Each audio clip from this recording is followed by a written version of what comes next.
پھر دوسری بات یہ ہے پتہ نہیں کس کی تو فعل اللہ تعالیٰ ہماری بھی بخشش کر دے، جنت میں لوگ جا رہے ہوں گے اور ادھر مجرم کھڑے ہوں گے، جہنم والے کھڑے ہوں گے، تو جنت میں لوگ جا رہے ہوں گے تو جہنم کی صفوں میں سے ایک آدمی کہے گا بھائی صاحب، ایک جنت ہو گیا بھائی صاحب، تو وہ کھڑا ہو جائے گا، آپ نے مجھے پہچانا؟ کہے گا نہیں۔ کہا میں نے دنیا میں آپ کو وضو کی ضرورت تھی تو میں نے آپ کو وضو کا پانی دیا تھا، یا یوں آتا ہے میں نے آپ کو پیاس تھی، میں نے آپ کو پانی پلایا تھا، یاد آیا؟ کہا ہاں یاد آیا۔ کہا دیکھو میری جہنم کا فیصلہ ہو گیا ہے، میری سفارش تو کر دو۔ تو وہ کہے گا یا اللہ، یہ تیرے اس بندے نے میرے اوپر ایک احسان کیا ہے، مجھے یاد دلایا ہے، میرا جی نہیں چاہ رہا کہ میں اس کے بغیر جنت میں جاؤں، یا اللہ اس سے بھی میرے ساتھ کر دے۔ تو اللہ فرمائے گا چل تو لے جا، تیرے پیچھے اس کو بھی کر دیتا ہوں، ٹھیک ہے۔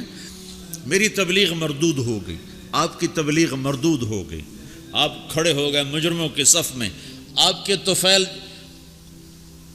سینکڑوں آدمی جا رہے ہیں جنت میں، پانی پلانے والے کی سفارش قبول ہو جائے گی تو جس نے تمہیں جنت کا راستہ دکھایا اس کو بھی تو کچھ حق ہوگا کہ نہیں ہوگا؟ تو بھائیو تم بڑی دور رہتے ہو، تبلیغ کے کام کو کام بنا کے کرو،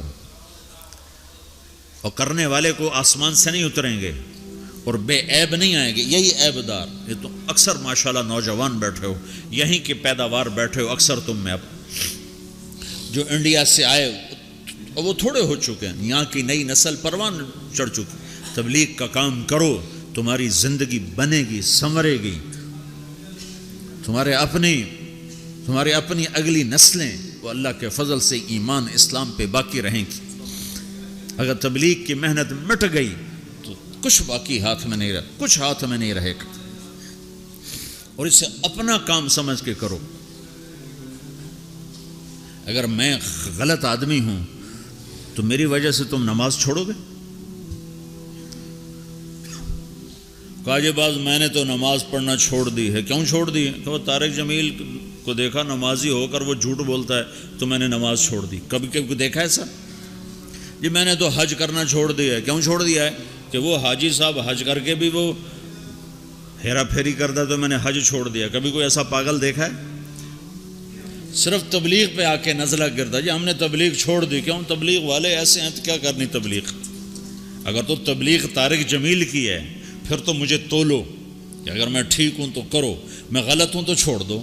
لیکن جب تبلیغ بھی اسی رب کا حکم ہے جس نے نماز کا حکم دیا، تبلیغ اسی رب کا حکم ہے جس نے روزے کا حکم دیا، تبلیغ اسی نبی کا امر ہے جس نے ہمیں شریعت دی ہے، تو مجھے کرنا ہے۔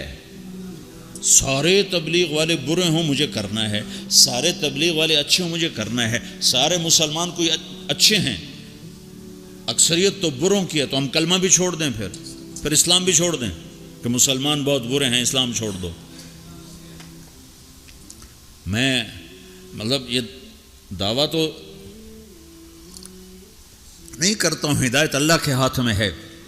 جتنے بیرون ملک گئے مسلمان، اگر ان کے اخلاق ہوتے میرے نبی والے تو اسلام یوں پھیلتا جیسے صبح صادق کی روشنی پھیلتا۔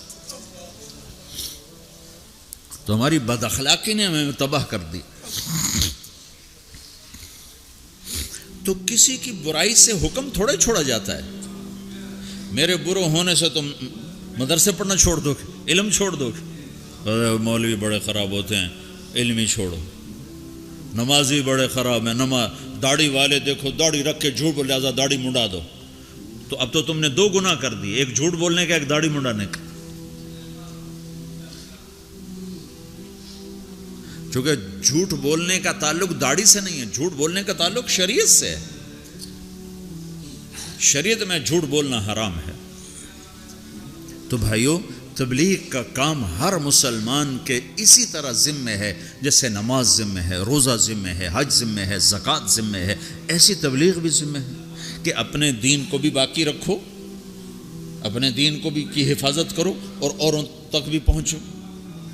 پتہ نہیں کتنے لوگ تمہاری وجہ سے ہدایت پہ آ جائیں گے۔